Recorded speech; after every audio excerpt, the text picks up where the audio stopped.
Bom, pessoal, tudo bem com vocês? Eu sou CG, eu sou biólogo, eu sou botânico e hoje eu estou aqui para quê? Para quê? Para quê? Para mais um vídeo preparatório com dicas olímpicas para a Olimpíada Brasileira de Biologia. É claro que os assuntos que caem aqui na nossa conversa, eles foram selecionados especificamente pensados para esta prova. Entretanto, é importante a gente falar que, essa temática também cai no vestibular. Então, se você está aqui, esse assunto pode ser muito útil para o seu vestibular. Bom, meus queridos, hoje a temática não vai ser mais as doenças infecciosas. Aliás, se você está aparecendo aqui pela primeira vez, recomendo conhecer os vídeos anteriores, que foram falados e principalmente focados nas temáticas de vacina e transmissão de doenças. Já o vídeo de hoje, a gente vai focar em doenças que não estão associadas a um micróbio. Ou seja, não estamos falando de agentes patogênicos, e sim alterações que o próprio corpo às vezes executa e gera e traz problemas. Hoje, nosso foco vai se falar então de doenças não infecciosas e, obviamente, esse não será o único vídeo falando sobre isso. Teremos outros amanhã e depois, até o dia da prova. Bom, hoje o foco é falar especificamente sobre quais doenças. A gente vai falar principalmente daquelas que mexem com a bioquímica do corpo, geralmente associadas a alguma alteração genética, que é o que a gente chama de erros inatos de metabolismo. Tá?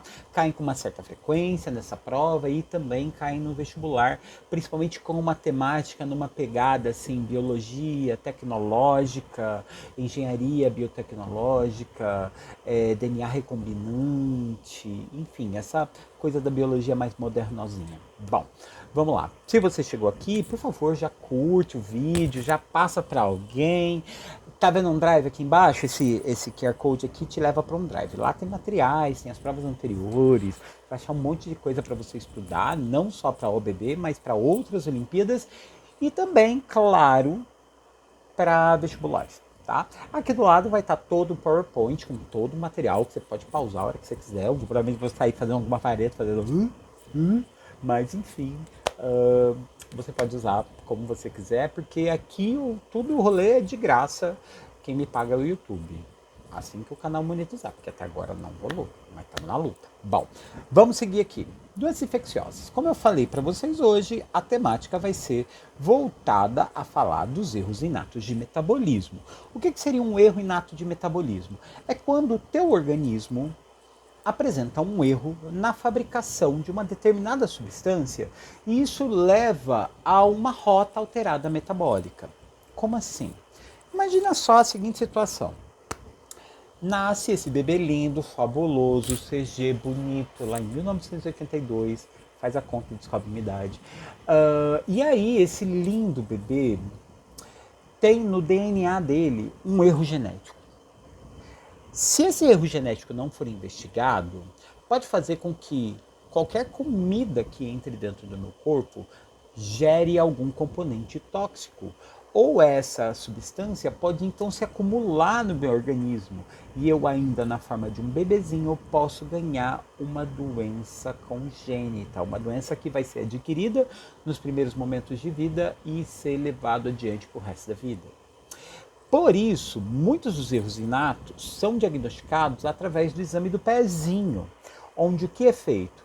É pegado o pezinho do bebê, porque é o que tem mais tecido macio no corpo dele, é furado, tirado uma amostra de sangue e através da análise do sangue a gente detecta substâncias lá que podem denunciar um possível erro inato de metabolismo. Os mais comuns são 5. Vamos citar. A fenilcetonúria, que a gente vai começar daqui a pouquinho o que ela é, a galactosemia, a fibrose cística, a diabetes mellitus e as porfirias. O que basicamente elas correspondem? Bom, para isso a gente vai precisar entender como funciona a síntese proteica no nosso corpo, ou seja, como o nosso corpo fabrica as proteínas. E elas basicamente vão seguir a seguinte rota. Você vai partir de um DNA. Agora é o momento que eu vou escrever. Então, vai partir aqui de um DNA. Um pequeno trecho do seu DNA, que é o que a gente chama de gene, vai apresentar o código genético de como fabrica uma proteína. Porém, nós temos um problema. O DNA fica dentro do núcleo. E as proteínas são feitas, na maioria delas, no citoplasma, através dos ribossomos, que são organelas para isso. Aliás, aqui neste canal tem uma playlist chamada Aquela Aula de Biologia, que lá você vai encontrar uma playlist ótima de biologia celular a partir da aula 5, tá? As 4 primeiras aulas são bem introdutórias, a partir da aula 5 a gente começa a falar de célula, e aí tem uma aula lá específica falando sobre DNA, síntese proteica e tudo mais, com muito mais detalhe, com muito mais aprofundamento do que eu estou falando aqui. Mas, de qualquer forma, funciona assim, ó. Imagina só, vou fazer um desenho aqui, ó. Tem uma célula. Dentro dessa célula eu tenho o DNA.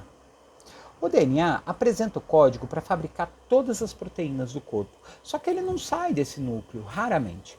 E aqui, do lado de fora, eu vou ter o meu amigo ribossomo, que é o cara, que é o cozinheiro, é ele que vai fazer a proteína propriamente dita, é ele que vai sintetizar essa proteína. É como se o livro de receitas estivesse na cozinha, fechado lá e não pudesse sair, e o cozinheiro estivesse lá de fora, pronto para cozinhar. Para isso, então, o DNA é então copiado, um rascunhozinho, que a gente chama de RNA mensageiro. Esse nome mensageiro, ou RNAM, traz o código só daquela proteína que você quer. Né? Esse processo aqui biológico é chamado de transcrição, onde eu pego o trecho do DNA que me interessa e só copio ele na forma de um rascunhozinho, que é o RNA mensageiro, e é o RNA mensageiro que vai até o ribossomo para servir ali de momento para fazer a receita, para fazer a proteína. Tá? Com isso, toda a proteína é sintetizada no nosso corpo a partir de um trecho do DNA. E toda a proteína é feita de pequenas unidades que a gente chama de aminoácidos. Aliás, as proteínas em geral, dependendo de quais são os aminoácidos, porque existem 22 tipos deles, dependendo da ordem que eles estão e do formato onde eles estão, a proteína assume uma forma. E essa forma define o papel que ela vai exercer no teu corpo. Se por acaso, na hora de copiar o DNA para o RNA, e do RNA virar a sequência de aminoácidos, um único aminoácido às vezes sair fora da ordem, essa proteína vira outra coisa. E aí o corpo não executa as suas funções saudáveis. É aqui que mora os erros inatos de metabolismo. Por um erro genético, por uma mutação, ou por uma fabricação de proteínas com aminoácidos alterados, essa proteína ganha um formato diferente. E é aí que surgem as doenças associadas a esse BO. Vamos a 2 exemplos aqui. Mas antes disso, vamos para uma questãozinha OBB 2022, falando sobre temáticas desse tipo. Tá lá, ó. A modificação de genes estruturais, seja pela retirada ou pela inserção de genes, né, promove alterações bioquímicas na estrutura cardíaca. Aqui ele está falando especificamente de coração porque na prova tinha um textinho antes falando de coração, tá, de transplante e tal. Aí ele fala assim, a biomolécula produzida a partir da expressão dos genes é chamado de... Bom, como eu havia falado para vocês, o gene ele está no DNA, então eu tenho aqui o DNA, fita dupla, espiral, né? Tá todo ele aqui, né? O DNA ainda tem um adicional, né? Ele é feito por pequenas unidades que a gente chama de nucleotídeos. E os nucleotídeos são 4, né? A gente vai ter o A, T, C, G. Eu até gosto para ajudar a decorar, já que só o DNA tem ATCG, eu troco aqui ó, a ordem e fica TACG. TACG, DNA tem TACG. É a abreviatura para timina, adenina, citosina e guanina. Tá? Aí um pedacinho disso aqui vai ser copiado e vai virar um RNA. O RNA, que também é um código genético, também vai ser composto por nucleotídeos. Só que os nucleotídeos deles mudam. O T vai embora e entra no lugar o U. E aí fica AU, CG, AU, CG, isso. Adenina, uracila, citosina e guanina. Tá? Bom, esse RNA mensageiro, então, vira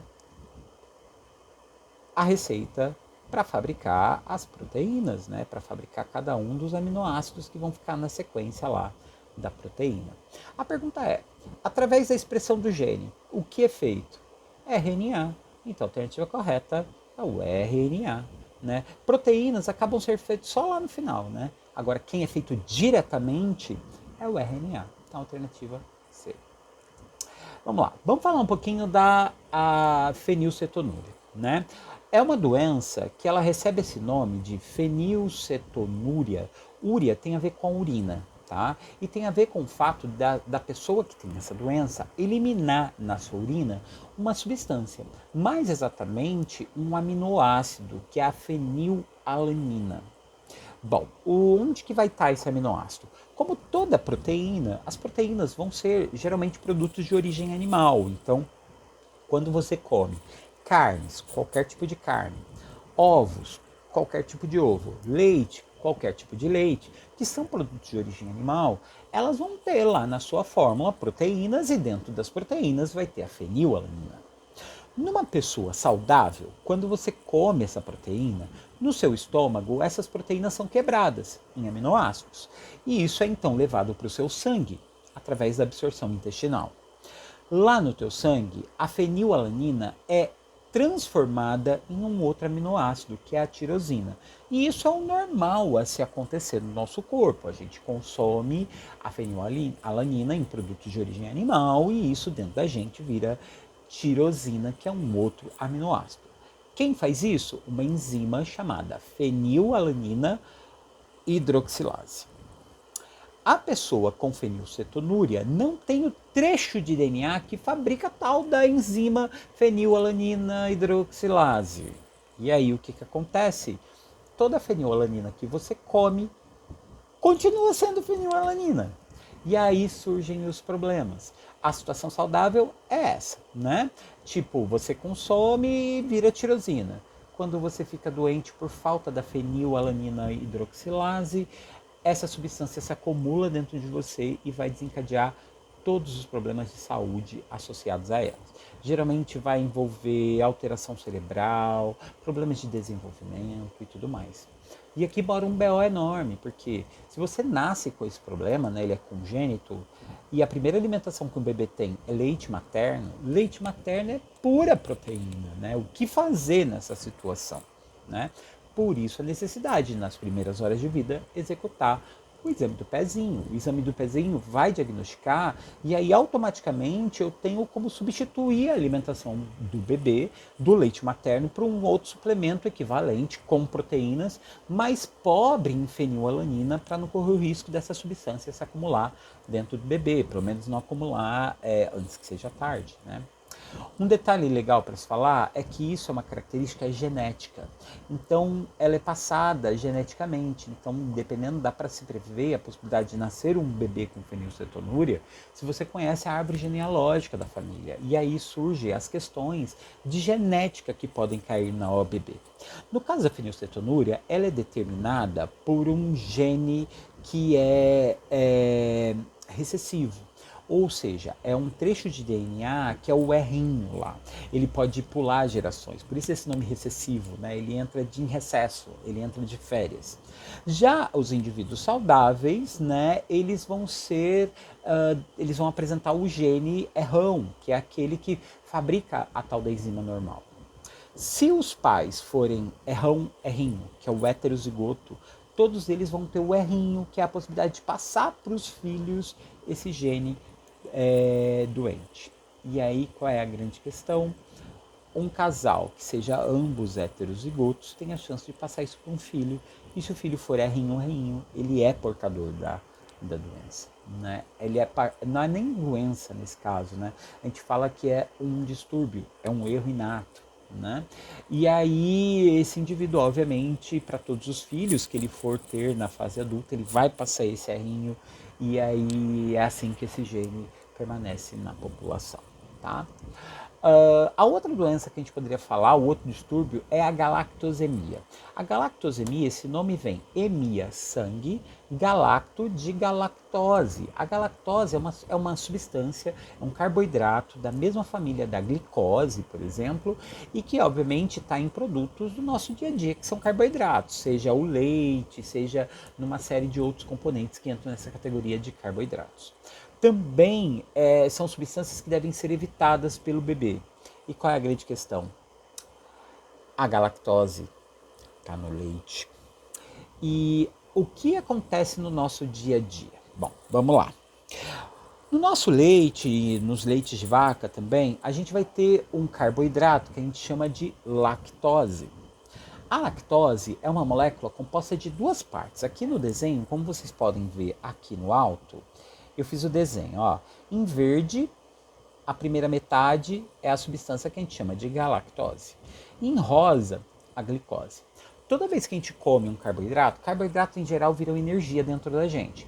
Então a gente quebra essa molécula no meio e essa quebra, no caso, é feita por uma enzima chamada lactase, né, que vai haver no nosso intestino. Tem algumas pessoas que são intolerantes à lactose, né, então não tem a lactase. Quando a pessoa é saudável, a gente tem a lactase, vai quebrar a glicose e aí vai quebrar a lactose separando ela em duas partes. A glicose vira energia dentro da gente, ela vai virar energia por um processo de respiração aeróbica dentro do nosso organismo, né? A respiração celular é um processo de fabricação de energia essa que a gente chama de ATP, e a partir de uma única glicose a gente consegue gerar até 38 ATPs, né? Pela respiração aeróbica, né? A galactose, para virar energia, ela ainda vai precisar passar por uma conversão química. E essa conversão química é feita por enzimas. E é aqui que mora o problema da galactosemia. Quando você nasce sem a capacidade de fabricar essas enzimas, e isso tem a ver com o DNA, porque toda enzima é uma proteína, repetindo, toda enzima é uma proteína, o teu corpo não consegue fazer a transformação da galactose em glicose para fazer o ciclo normal. E aí a galactose vai se acumular no organismo. O acúmulo da galactose faz com que essas moléculas se reúnam, formando alguns outros derivados. E esses derivados, ao serem levados pelo sangue, poderão causar problemas definitivos, principalmente se for um bebê.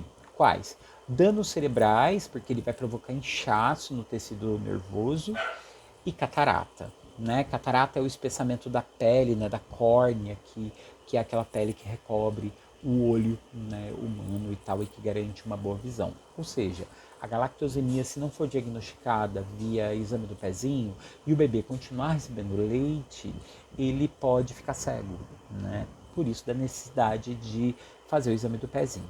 Tudo bem?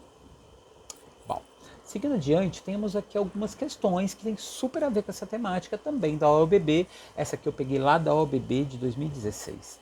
Tá assim, ó, um indivíduo fez uma refeição composta de carne vermelha, passando várias horas sem ingerir nenhum alimento. Bom, se ele ingeriu carne, ele ingeriu proteínas, né? Beleza. O que vai acontecer com as proteínas? A pergunta é, qual desses processos vai ser intensificado? Bom, a gliconeogênese. Todo termo associado a glico está associado a glicose, está associado a glicogênio, que são carboidratos. Esse processo não vai acontecer com quem come carne. A próxima de baixo, mesma coisa, glicogênio, fabricação de glicogênio. Glicogênio é a forma como o nosso corpo tem de armazenar glicose. E não, né? Isso não vai acontecer. Fermentação lática. Bom, a fermentação lática é feita pelos músculos humanos. Em uma situação, quando falta oxigênio para os músculos transformarem glicose em energia, o nosso músculo faz a transformação de glicose em energia, mas faz isso por um outro processo que não é a respiração celular comum, a aeróbica. Ele vai fazer isso pela respiração anaeróbica. A respiração anaeróbica acaba produzindo ali rejeitos, né, resíduos, e um dos resíduos é o ácido lático, que pode se acumular e que vai provocar fadiga muscular, que vai provocar dores e pode levar até a câimbra. A fermentação lática vai ser feita quando você consome carne vermelha? Não, porque respiração celular depende de carboidratos e não proteínas. Então, o 3 também está fora. A desaminação dos aminoácidos. Bom, como a gente sabe, proteínas são formadas de aminoácidos, né, que podem ser até 22 tipos diferentes. E os aminoácidos, eles não são substâncias que o nosso corpo estoca. Seria mais ou menos assim, eu comi um alimento proteico, o nosso corpo quebra aquilo lá em aminoácidos e leva para compor músculo, compor osso, compor pele, para ajudar, né, a fabricação das proteínas do nosso corpo. Toda proteína que sobrar, todo aminoácido que sobrar, que não for utilizado, teu corpo joga fora.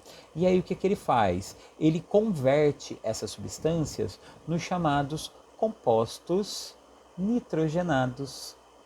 Compostos nitrogenados, em geral, são componentes tóxicos no nosso organismo. São basicamente três: a amônia,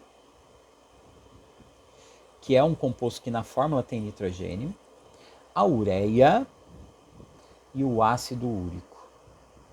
Essas substâncias todas, à medida que elas vão se acumulando no nosso corpo, a gente joga elas fora através da urina, né, pelo funcionamento dos rins. Então, por exemplo, quando a gente faz uma alimentação muito rica em proteína, já sabe que a urina vai ficar mais escura, vai ficar com cheiro mais forte, porque vai estar mais rico desses componentes. E, obviamente, a desaminação dos aminoácidos vai acontecer em casos assim. O ciclo da ureia é a mesma coisa. O ciclo da ureia é basicamente a via bioquímica para fabricar a ureia. E ela é feita a partir da amônia, né? Então também ela é feita. Quais são os processos que vão acontecer?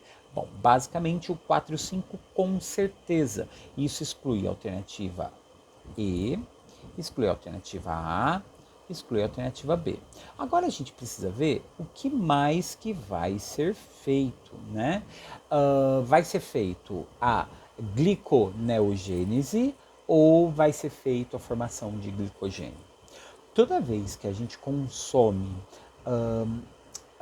esses nutrientes e o nosso corpo não tem nada para consumir energia, o nosso corpo vai começar a consumir a energia que tinha reservada. Então, nosso corpo, ao invés de guardar glicogênio, a gente destrói o glicogênio que tinha para ter energia disponível. Então, vai ser a letra A, né? Vai ser a gliconeogênese, a fabricação de glicose a partir do glicogênio que o nosso corpo tinha. Isso leva à alternativa C como alternativa correta. E ela vai ser feita principalmente por causa do jejum. Próxima questão. A redução da oferta de proteínas na dieta desses animais ocorre porque esse nutriente? A pergunta é, era um texto da OBB do ano passado que falava sobre tratamento de cães com problemas renais, tá? E a pergunta é, por que a gente tem que tirar as proteínas da dieta desses animais? Bom, bora lá. Porque esse nutriente, ele é eliminado diretamente pelos rins? Tipo, nosso rins elimina proteína? B, porque as proteínas entram na composição de hormônios? Não, né?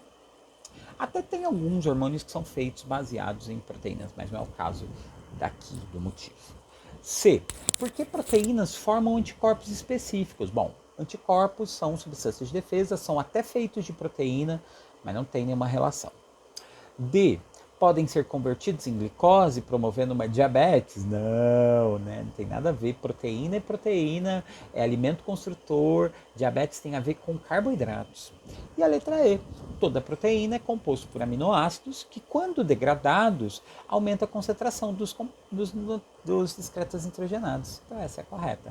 O único erro da alternativa A é quando fala que a proteína é diretamente eliminada pelos rins, tá? Isso não acontece, a gente precisa degradar as proteínas para que elas possam passar pelos rins. Mais uma questão, segunda fase do ano passado, da Olimpíada, e aqui ele traz um exame genético. Esse exame genético, ele é conhecido como eletroforese de isoenzimas. É basicamente uma gelatinazinha feita de um material conhecido como agarose, e ela apresenta microporos, que funciona como um papel filtro que quando você derrama um líquido ali, ele vai filtrar. E por alturas, porque assim, a gente derrama aqui, né, a substância. Por altura e por tamanho, as substâncias, ao passarem por esses vãozinhos, elas vão ficando presas. E aí elas vão criando manchinhas nesse gel, tá? E aí, obviamente, as que ficarem mais para cima aqui são as maiores, as mais pesadas, e as que descem mais para baixo são as menores, né, as mais leves, tá? Bom, vamos à questão. Uma biomédica correu um gel de eletroforese com proteínas, então ela está medindo o tamanho de proteínas, tá? Havia amostras de 3 pacientes estudados para saber uma doença genética que é autossômica e é recessiva. Dizer que uma doença autossômica quer dizer que ela não faz distinção de sexo, ela rola entre homens e mulheres. E recessiva porque tem a ver com um gene recessivo, é um gene que pode pular algumas gerações. Tá. Sabe-se que a doença é causada por uma proteína defeituosa, de tamanho semelhante à proteína normal. Quando traduzida? Traduzida é o processo do RNA mensageiro transformar o RNA mensageiro em proteína propriamente dita. Mas, logo que essa proteína defeituosa é feita, ela é quebrada em partes iguais. Então, essa proteína, se ela é quebrada em duas partes, ela fica menor. A pergunta é, de acordo com as informações do texto e da imagem do gel, assinale a alternativa que contém os indivíduos que têm a doença. Bom, vamos lá. Ter a doença significa que é um indivíduo que vai fabricar somente as proteínas com defeito. Proteínas que vão ter metade do peso normal. Tá? E aí, como será? Bom, vamos lá. Ó. Aqui nós temos os três pacientes. Paciente 1, paciente 2 e paciente 3. O paciente 1 tem proteínas com 180 kilodaltons. Kilodaltons é a unidade de medida de peso, né, molecular e tal. Mas também tem proteínas ali por volta de, sei lá, 60, 40 kilodaltons. Bem menor, né? Proteínas de dois tamanhos. O paciente 2, ele só tem as proteínas de um tamanho só. E o paciente 3 só tem a proteína menor. Como o paciente 3 é o único que tem a proteína menor, então significa que aqui a proteína está quebrada. Então seria o paciente número 3, que é o paciente portador da doença. Tanto 1 quanto 2 produz a proteína saudável inteira. Né? O 1 até produz aqui a proteína defeituosa também, mas ele continua produzindo a saudável, o que faz o paciente número 1 ser o heterozigoto, que é, ele é manifestante da característica dominante, que é o saudável, mas ele é portador do gene defeituoso. Tá? No caso aqui, a alternativa C é a única correta possível para a situação. Vamos à nossa última questão de hoje, tá? OBB 2022, segunda fase. Tá lá, para obter resultados, nós temos aqui o uso de anabolizantes. Anabolizante é substâncias que são derivadas de testosterona, promovem aumento do tecido muscular. No entanto, a prática dos anabolizantes pode trazer inúmeros riscos à saúde, sendo desaconselhada por especialistas. Sobre anabolizantes, é correto afirmar que o uso dos anabolizantes é um risco apenas para mulheres, pois os homens já produzem testosterona naturalmente. Não, a mulher também produz, só que em níveis mais baixos, né? Não para definição sexual. Mas não é risco só para mulher, é para homem também. B. Os receptores, né, das células para testosterona são presentes principalmente na superfície celular. Não, né? Receptor para testosterona está pela célula toda e não tem a ver com isso o problema, tá? C. A testosterona, elas alteram a expressão de alguns genes. É aqui. Tanto que a gente associa anabolizantes principalmente a causas de câncer, a lesões hepáticas, porque elas são capazes de alterar o DNA das células, fazendo com que certos genes passem a se expressar onde não deveria, ou seja, teu corpo passa a produzir proteína que não deve, ou o teu corpo passa a produzir uma proteína defeituosa. Em qualquer dos casos, o corpo pode reconhecer aquilo como um câncer. E isso vira um BO. Bom, é isso. Eu fico por aqui. O próximo vídeo, como vocês podem imaginar, a gente vai continuar falando de questões de saúde, agora sem falar de doenças infecciosas. Bom, eu fico por aqui. Eu sou CG, eu sou biólogo, eu sou botânico. Eu espero muito que vocês tenham curtido esse vídeo. Fiquem por aí, curta, comente, compartilhe, espalhe essa semente, se inscreve no canal e, por favor, fica para o próximo vídeo, tá? É isso. Um beijão, se cuidem e valeu. Tchau!